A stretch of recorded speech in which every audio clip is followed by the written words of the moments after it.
شکر بجا لائیے کہ اس نے آپ کو اپنا ایک بندہ یا بندی دیا ہے، اس نے تمہیں اولاد عطا فرمایا ہے۔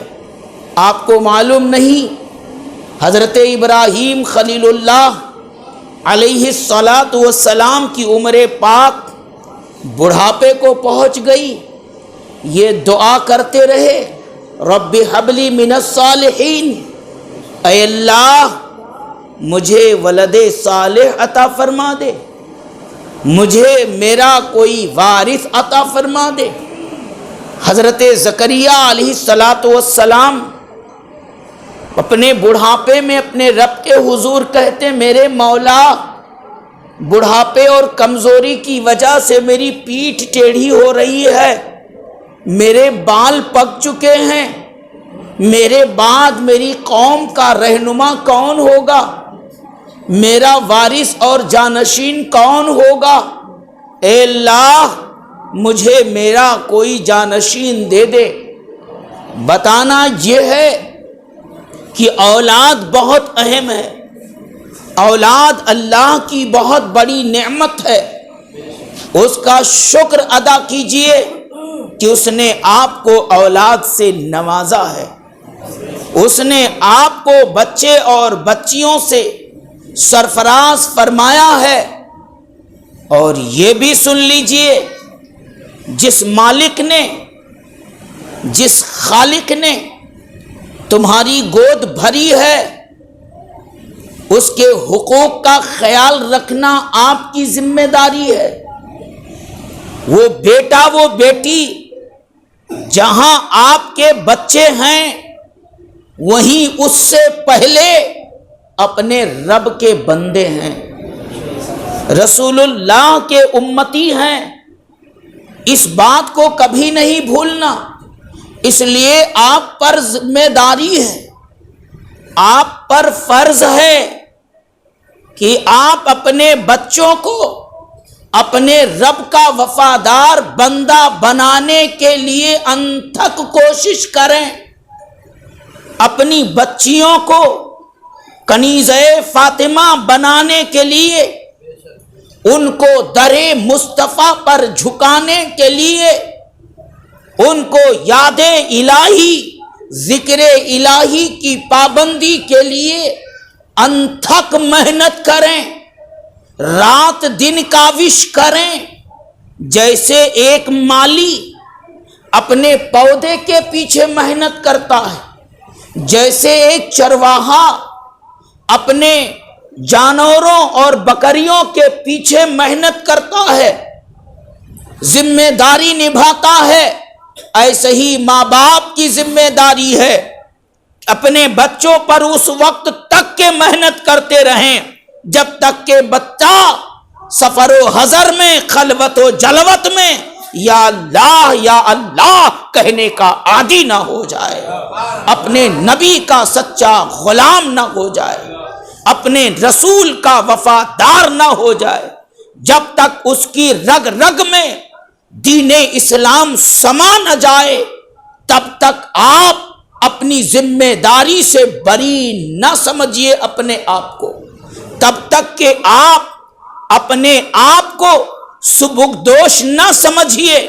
اگر اس میں کوتاہی ہوئی، اگر اس میں کمی ہوئی، اگر اس میں لاپرواہی ہوئی، اگر آپ نے اپنے بچے کو رب کا وفادار بنانے کی کوشش نہ کی، رسول اللہ کا وفادار بنانے کی کوشش نہ کی، تو پہلا نقصان تو یہ ہوگا کہ وہ بچہ بڑا ہو کر آپ کا بھی نہ ہو سکے گا، جو رب کا نہ ہوگا، جو رسول کا نہ ہوگا، جو قرآن کا نہ ہوگا، آپ بھول جاؤ کہ وہ آپ کا ہوگا، آپ کا بھی نہیں ہوگا۔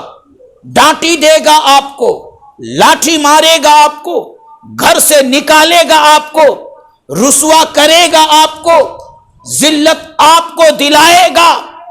کوئی بعید نہیں ہے کہ دنیا میں تمہیں ایسا وہ ذلیل کر دے کہ کہیں منہ دکھانے کے لائق نہ رہ جاؤ۔ یہ پہلا نقصان دنیا کا ہوگا۔ اور وہی بچہ کل قیامت میں جنت کی طرف چلتے ہوئے تمہارے قدموں کو روک لے گا. وہی بچی تمہیں جنت میں انٹری لینے سے روک لے گی.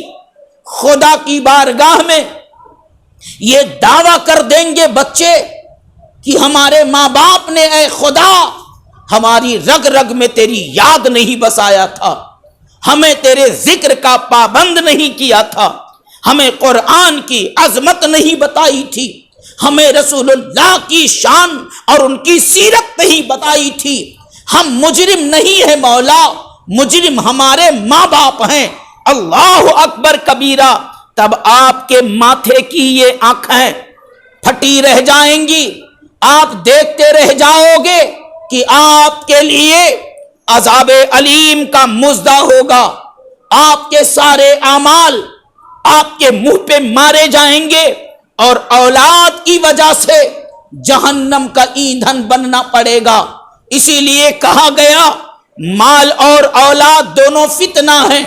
وہی مال فتنہ ہے جو اللہ و رسول کی راہ میں خرچ نہ ہو، جس میں سے زکوٰۃ نہ دی جائے، صدقات و خیرات نہ دیے جائیں. وہی اولاد تمہارے لیے دنیا اور آخرت کے لیے فتنہ ہے، جس کو آپ اللہ و رسول کے ذکر کا عادی نہ بنائیں. آپ کو پتا ہے آقا کریم رؤوف الرحیم صلی اللہ علیہ وسلم نے کیا فرمایا تھا کہ بچوں کے لیے سب سے پہلی تربیت گاہ ماں کی گود ہے. اطلب العلم من المہد الی اللحد. ماں کی گود کو سب سے پہلی یونیورسٹی کہا گیا، ماں کی گود کو سب سے پہلی درسگاہ کہا گیا. امام الانبیاء نے کہا اے ماؤں اور بہنوں، ہم سب کے نبی کہتے ہیں کہ ماؤں کی گود بچوں کے لیے اسکول ہے، ماؤں کی گود بچوں کے لیے تربیت گاہ ہے، ماؤں کی گود بچوں کے لیے مدرسہ ہے، تعلیم گاہ ہے. اے ماؤں اب ذرا سوچو، اللہ نے تمہاری گود میں اپنا ایک بندہ ڈال دیا. آپ نے اپنی گود میں، اپنی یونیورسٹی میں، اپنے مدرسے میں، اپنی تربیت گاہ میں اپنے بچوں کو کیا سکھایا ہے؟ یہ آپ کو فکر کرنا ہوگا. آپ اپنے بچوں کو کتنا اللہ کا نام رٹایا ہے، کتنا کلمہ رٹایا ہے، کتنا درود و سلام رٹایا ہے، کتنی دعائیں یاد کرائی ہے، کتنا ان کو اللہ و رسول کا خوف دلایا ہے. کیا اپنے بچوں کو اپنی گود میں آپ نے دیا ہے؟ اپنا جو ہے محاسبہ کیجئے، اپنی اصلاح کیجئے. اے ماؤں بہنوں، اے میرے دوستوں اور بزرگوں، اگر ہم نے اپنے بچوں کو اپنی گود میں لے کر کبھی قرآن نہیں سکھایا، کبھی دعا نہیں سکھائی، کبھی کلمہ نہیں رٹایا، کبھی ہم نے اسلام کی عظمت ان کی رگ رگ میں نہیں ڈالا ہے، تو پھر انجام کو بھی دیکھیں کہ ہم نے کیا کیا ہے. بلا شبہ اگر آپ کا بچہ آپ کی گود میں گانے کا عادی بن گیا، آپ کا بچہ جوکس کا عادی بن گیا، آپ کا بچہ فلمی نغموں کا عادی بن گیا، سنیما پکچر کا عادی بن گیا، آپ کا بچہ خرافات کا عادی بن گیا، آپ ایسے ہی دیکھتے رہے، چھوٹا ہے کر کے چھوڑتے رہے، ابھی بچہ ہے چھوڑ دیے، گالی دے رہا ہے بچہ ہے چھوڑ دیے، جو ہے برائیوں کی طرف راغب ہو رہا ہے بچہ ہے آپ نے چھوڑ دیا، اس کی تربیت نہ کی، اس کی بری عادتیں چھڑانے کی کوشش نہ کی، تو یاد رکھو کل قیامت میں یہی بچے تمہارے لیے مصیبت کا فندہ بن کر، تمہارے گلے کی پھانسی بن کر تمہارے آگے کھڑے ہو جائیں گے. پھر تمہارے پاس کوئی جواب نہیں رہے گا، پھر تمہارے پاس بچنے کا کوئی راستہ نہیں رہے گا، کوئی ہیلا نہیں رہے گا، کوئی بہانہ نہیں رہے گا. اس لیے میرے دوستو، آج تمہیں محفل میلاد میں یہ پیغام دیا جاتا ہے کہ اپنے بچوں پر ایسے ہی محنت کرو جیسے مالی اپنے باغ پر محنت کرتا ہے. جب تک بچہ قرآن کریم ترتیل و تجوید کے ساتھ پڑھنے نہ لگے تب تک آپ اپنی ذمہ داری پر لگے رہیں. جب تک آپ کا بچہ کلمہ نہ یاد کر لے، جب تک آپ کے بچے کی رگ رگ میں نبی کی محبت نہ بھر جائے، تب تک کہ آپ کو اب کبھی یہ نہیں سمجھنا ہے کہ ہم اپنے بچے کی ذمہ داری سے بری ہو گئے، ہم اپنے بچے سے سبکدوش ہو گئے. یہ کبھی آپ کو سوچ کے نہیں چلنا ہے. حضرات گرامی، ایک پل کے لیے ذرا سوچو، ذہن کو حاضر رکھ کر آپ بتاؤ، ایک وہ بھی تو ماں تھی جنہوں نے ہمیں غوث اعظم دیا تھا، ایک وہ بھی تو ماں ہی تو تھی جنہوں نے ہمیں خواجہ اعظم دیا تھا، وہ بھی تو ماں ہی تھی جنہوں نے ہمیں مخدوم اشرف جہانگیر سمنانی دیا تھا، وہ بھی ایک ماں ہی تو تھی جنہوں نے ہمیں سید سالار مسعود غازی بہرائچی دیا تھا، وہ بھی ایک ماں ہی تو تھی جنہوں نے امام اہل سنت اعلی حضرت فاضل بریلوی دیا تھا. حضرات گرامی، وہ مائیں تھیں جنہوں نے ہمیں ایسا لال و گوہر دیا جن کی بدولت، جن کی کوششوں اور کاوشوں کے صدقے آج ہم مسلمان ہیں، آج ہم کلمہ پڑھتے ہیں، آج ہم دین اسلام کے سائے تلے اپنی زندگی گزارتے ہیں. حضرات گرامی، وہ بھی مائیں تھیں جنہوں نے ایسے لال دے کر دین کی حفاظت کی. اے ماؤ، تم کیا دے رہی ہو؟ وہ بھی ذرا سوچو. آپ اپنی گود سے کون سا پروڈکشن دے رہی ہو؟ آپ اپنی گود سے کیا دے رہی ہو؟ ڈانسر دے رہی ہو، گویا دے رہی ہو، لکھا لفنگا دے رہی ہو؟ آپ کے بچے کس راہ پر جا رہے ہیں، یہ سوچنا آپ کا کام ہے. اور یہ قطعی آپ نہ سوچیں کہ آپ اپنے بچوں کی ذمہ داری سے بری ہیں.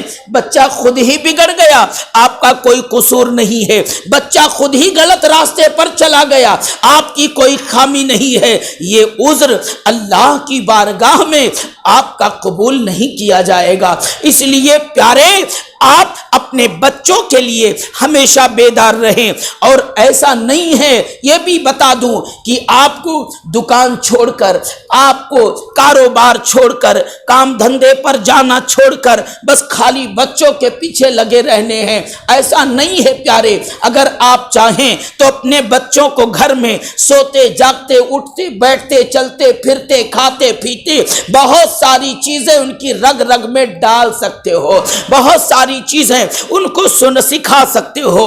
آپ کھانا کھانے بیٹھے ہو، اپنے بچوں کو ساتھ میں لے لیجئے. آپ کھانا کھائیے، بچے سے کہیے، زور سے بولیے، بسم اللہ پڑھ لو. میرے نبی نے یہی تعلیم دیا ہے. بچے کے دل پہ لکھ جائے گا. اللہ اللہ. کھانا کھانا شروع کرنے سے پہلے تھوڑا سا نمک چکھ لو. میرے نبی نے یہ تعلیم دیا ہے. 70 بیماریوں سے دوا ہے. بچے کے دل پہ لکھ اٹھے گا. کھانا کھانے سے پہلے ہاتھ دھو لو. یہی میرے نبی کی سنت ہے. اللہ اللہ. بچہ آپ کے کہنے پر کرتا جائے گا. 1 دن کرے گا، 2 دن کرے گا، 3 دن کرے گا. ہر دن جب یہی ماحول پائے گا، جب سونے چلے بچہ، آپ کہہ دیجئے بیٹا پڑھ لو اللہم بسمک اموت واحیا. یہی میرے آقا نے فرمایا تھا، یہی میرے رسول کی تعلیم ہے. اللہ اللہ. جب سو کر بچہ اٹھے، آپ یاد دلا دیجئے، خود پڑھیے اور کہیے اے بیٹا پڑھو الحمدللہ الذی احیانا بعدما اماتنا والیہ النشور. یہی میرے آقا نے تعلیم دیا تھا. بچہ کپڑا پہننے چلا، آپ وہاں بول پڑے میرے بیٹے میرے نبی نے کہا تھا پائجامہ پینٹ پہنو تو داہنا پاؤں پہلے ڈالو، بایاں بعد میں ڈالو، اتارو تو پہلے بائیں ٹانگ کا اتارو پھر دائیں. اس طریقے سے کرو. اس طریقے سے شب و روز میں چلتے پھرتے اٹھتے بیٹھتے آپ چاہو تو اپنے بچوں کو نبی کی سنتوں کا عادی بنا دو، رسول اللہ کا دیوانہ بنا دو، پیارے رسول کا مستانہ بنا دو. صرف آپ کو کچھ اپنا مزاج بدلنا ہوگا، تھوڑا سا اپنا شیڈول چینج کرنا ہوگا، تھوڑا سا اپنے آپ کو بیدار کرنا ہوگا. آج بہت سارے پیرنٹس، ماں اور باپ یہ سوچتے ہیں بات بات پر بس خالی بچوں کو پھٹکے لگاتے رہیں وہ سدھر جائیں گے. ایک غلطی کیا ایک پھٹکے مار دیے، دوسری غلطی کیا 2-3 بیلن لگا دیے، ڈانٹ کے ہاتھ پکڑ کے گھر سے باہر نکال دیے۔ خالی پٹائی علاج قطعی طور پر نہیں ہے، ماں باپ کو کئی رول اختیار کرنا پڑتا ہے۔ ایک بات یاد رکھیں، چونکہ ہم لوگ معلم ہیں، مدرسوں سے تعلق رکھتے ہیں، بچوں ہی میں ہماری زندگی گزرتی ہے، ان کو پڑھانا لکھانا، ان کی زندگی سنوارنا، یہ ہمارے حصے میں ہمارے مولا نے دیا ہے۔ ان آقاؤں کے صدقے ہم کو ہمارے حصے میں ملا ہے کہ ہم بچوں پر محنت کرتے ہیں، شروع سے اعدادیہ سے محنت کرتے ہیں، فضیلت تک بچے جا کر عالم بن جاتے ہیں، حافظ قاری بن جاتے ہیں، مقرر بن جاتے ہیں، مفتی بن جاتے ہیں، نعت خواں بن جاتے ہیں، نقیب بن جاتے ہیں، شاعر بن جاتے ہیں اور قوم و ملت کی خدمت کرتے ہیں۔ تو یاد رکھو، بچوں کی تربیت کے لیے بچوں کی نفسیات کو سمجھنا بہت ضروری ہے، ان کے مائنڈ کو سمجھنا بہت ضروری ہے، ان کے مزاج کو بھاپنا بہت ضروری ہے۔ کچھ بچے ایسے رہتے ہیں جن کو بیٹھ کر پیار سے سمجھا دو وہ ساری باتیں سمجھ جاتے ہیں، ان کو ٹائٹ بولنے کی ضرورت نہیں، ڈانٹ پھٹکار کی ضرورت نہیں، کچھ بھی نہیں، خالی پیار کی بھاشا میں انتہائی محبت کے ساتھ ان کو سمجھا دو، وہ سمجھ جاتے ہیں اور اپنا کام کرنے لگتے ہیں۔ کچھ بچے ایسے رہتے ہیں جن کا مائنڈ تھوڑا سا سخت رہتا ہے، وہ یوں نہیں سمجھتے، پیار کی بات نہیں سمجھتے، ان کو صرف ڈانٹی جب پڑتی ہے، جب آپ تھوڑی آنکھ دکھائیں گے، آپ اس کو ڈانٹیں گے، کچھ دھمکیاں دیں گے، تب جا کے وہ ڈرے گا اور پھر کچھ کام کرے گا۔ اس طریقے کے بھی بچے ہوتے ہیں۔ کچھ بچے ایسے ہوتے ہیں جب تک 2-4 ہاتھ نہ کھائیں وہ قطعی صحیح راہ نہیں چلتے، جب تک ان کو مار نہ پڑے تب تک کہ وہ قطعی سیدھی راہ نہیں چلتے۔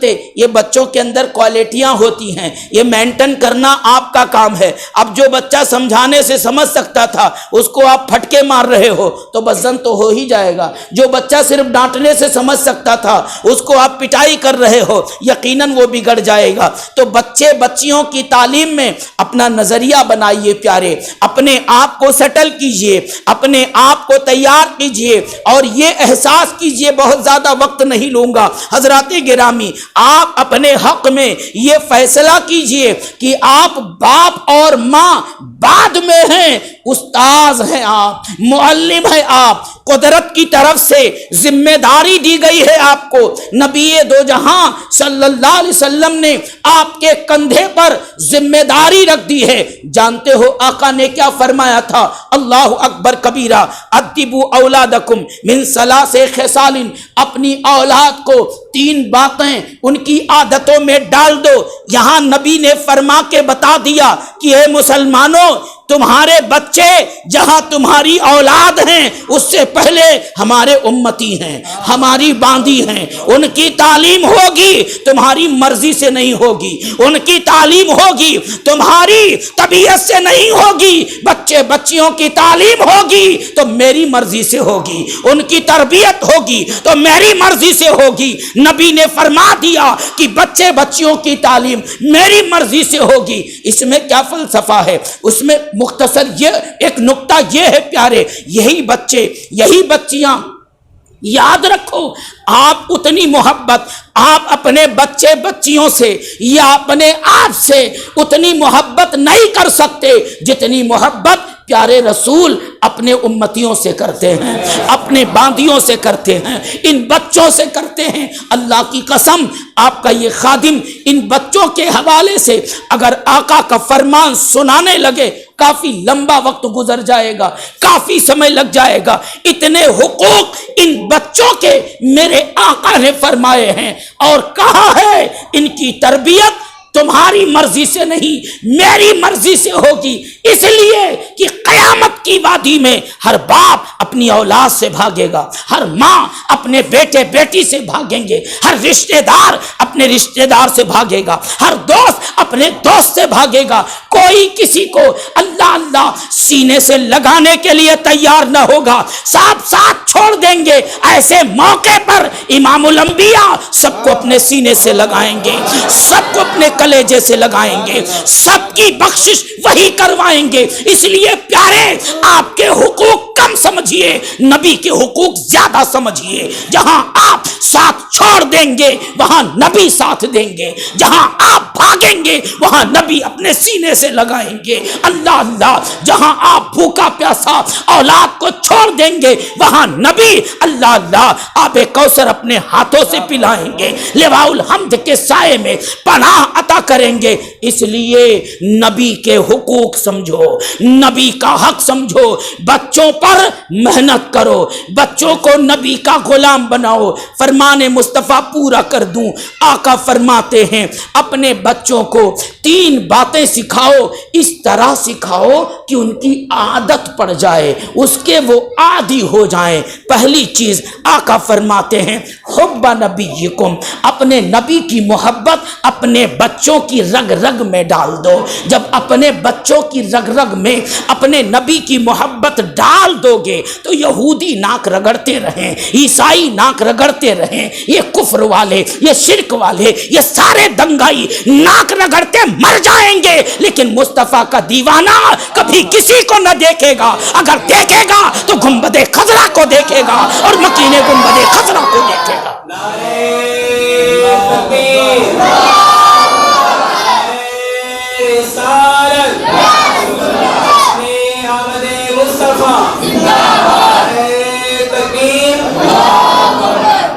تو حضرات اپنے بچوں کو اپنے نبی کا دیوانہ بنانے کا کام شروع کر دیں، یہ حکم نبی کا ہے۔ اور دوسری بات میرے آقا نے فرمایا تھا کہ اپنے بچوں کو اپنے نبی کی آل کی محبت سکھا دو۔ سبحان اللہ، ان کی رگ رگ میں ڈال دو۔ کوئی کہے کہ سید معاذ سے محبت کرو تب محبت کریں، ایسا نہیں، ان کی عادت میں داخل ہو کہ ہم کو ان سے محبت کرنی ہے۔ فرض ہے الفت خاندان نبی، فرض ہے الفت خاندان نبی، یہ ہے قرآن کا فیصلہ۔ دیکھیے یہ قرآن کا فیصلہ ہے، تو اپنے بچوں کے دلوں میں آل نبی کی محبت ڈالیں۔ اور تیسری بات میرے آقا نے فرمایا کہ اپنے بچوں کو قرآن کریم کی تلاوت کا عادی بنائیے، ان کی عادتوں میں ڈال دیجیے۔ لہذا دوستو، یہ مدرسہ اسلامیہ عربیہ نوری مدرسہ آپ کا فرض اپنے کندھے پر لے کر نبھا رہا ہے۔ جو آپ پر فرض تھا، جو آپ پر لازم تھا بچوں کے سلسلے میں، وہ فرض آپ کا یہ مدرسہ نبھا رہا ہے۔ آپ کے بچوں کو دعائیں یاد کرا رہا ہے مدرسہ۔ ابھی آپ نے سنا چھوٹے چھوٹے بچے نعت پڑھ رہے ہیں، چھوٹے چھوٹے بچے دعائیں سنا رہے ہیں، چھوٹے چھوٹے بچے انگلش میں ترجمہ قرآن پاک سنا رہے ہیں، تلاوت کر رہے ہیں، چھوٹے چھوٹے بچے۔ یہ جو آپ کے گھر میں آپ کو سکھانا تھا آپ نہ سکھا سکے، وہ مدرسہ سکھا رہا ہے۔ آپ کو اس مدرسے کا احسان ماننا ہوگا اور اس مدرسے کا تعاون کرنا ہوگا۔ ایسے مدرسے کبھی بند نہیں ہونے چاہیے، ایسے مدرسے کبھی فلاپ نہیں ہونا چاہیے۔ آپ میں سے ہر غریب و غنی اس مدرسے کے لیے رات دن کھڑے رہنا چاہیے، اس لیے کہ یہ مدرسہ آپ کے بچوں کو درِ مصطفیٰ پر ڈالنے کا کام کر رہا ہے، آپ کے بچوں کو آپ کے بڑھاپے کا سہارا بنا رہا ہے، آپ کے بچوں کو آپ کی بخشش کا سامان بنا رہا ہے۔ آپ کے سر پہ جو فرض کا بوجھ تھا وہ یہ مدرسہ اتار رہا ہے۔ اس لیے پیارے، اس مدرسے کو فروغ دو۔ میں دعا کرتا ہوں اپنے ان احباب کے لیے جنہوں نے قربانی دے کر اپنی کوششیں کاوشیں کر کے یہ مدرسہ قائم کیے ہیں، یہ جگہ وقف کیے ہیں یا خریدی گئی ہے، جو بھی ہے، اور یہاں قرآن کی تعلیم دی جاتی ہے۔ ایسے ساتھیوں کو میرا مولا شاد رکھے، آباد رکھے، خوشحال رکھے، ان کی دنیا اور آخرت کو پروردگار عالم خوب خوب کامیاب اور تابناک بنائے۔ ہر محلے میں ایسے کامیاب مدرسے ہونے چاہیے۔ آپ اسے ترقی دیجئے اور آپ کو اگر 10 روپیہ بھی توفیق ہوتی ہے کہ کہیں خرچ کر دوں، محنت کی کمائی سے 150 روپے آج گنجائش ہے کہ اللہ کی راہ میں کہیں خرچ کر سکتا ہوں، اس سے مجھے کوئی تکلیف نہیں ہوگی، تو آپ سیدھا اپنے مدرسے میں چلے آئیں اور یہاں کے جو ذمہ دار ہوں کے ہاتھ پر رکھ دیں کہ آج میرے خون پسینے کی کمائی یہ بچوں کی تعلیم کے لیے لگا لیجئے گا، کتاب لے آئیے گا، کاپیاں دے دیجئے گا، بچوں کو امامہ جوڑے میں خرچہ کر، اس طریقے سے سب لوگ مدرسے کو فروغ دیں، اس لیے کہ یہی وہ مدرسے ہیں جو تمہارے دین کو زندہ کر رکھے، یہی وہ مدرسے ہیں جو تمہارے گھروں میں دین پہنچاتے ہیں، یہی وہ مدرسے ہیں جو تمہارے گھروں میں اسلام پہنچاتے ہیں، تمہارے ایمان کی حفاظت کرتے ہیں۔ اس لیے پیارے مدرسوں کی حفاظت کریں، مدرسے کو خوب چلائیں، آپ لائق مبارکباد ہیں۔ اللہ کریم اپنے کرم سے آل رسول کے صدقے میں اس مدرسے کو خوب ترقی عطا فرمائے۔ یہاں جو معلمین ہیں ان کی محنتیں، ان کی کاوشیں ہمیں محسوس ہوئی ہے۔ ان بچوں کی کوالٹیاں دیکھ کر میں سب کو تو نہیں سن سکا، تھوڑے کچھ بچے سننے میں آئے جو نعت پڑھ رہے تھے، تقریر کر رہے تھے، کچھ بچیاں ہماری جو مکالمہ پیش کر رہی تھیں، ان کو سن کر یہ اندازہ ہوا کہ چھوٹے چھوٹے بچے جن کی زبان ابھی صحیح ڈھنگ سے کھلی نہیں ہے، وہ تقریر کے لیے کھڑے ہو گئے، وہ نعت کے لیے کھڑے ہو گئے، تو یہ بڑی بات ہے، اور اساتذہ محنت کر رہے ہیں۔ اللہ تعالیٰ ان کی محنت کا ان کو بہترین صلہ عطا فرمائے، کہنے سے کہیں زیادہ مجھے خود ہی عمل کی توفیق عطا فرمائے۔ السلام علیکم ورحمۃ اللہ وبرکاتہ۔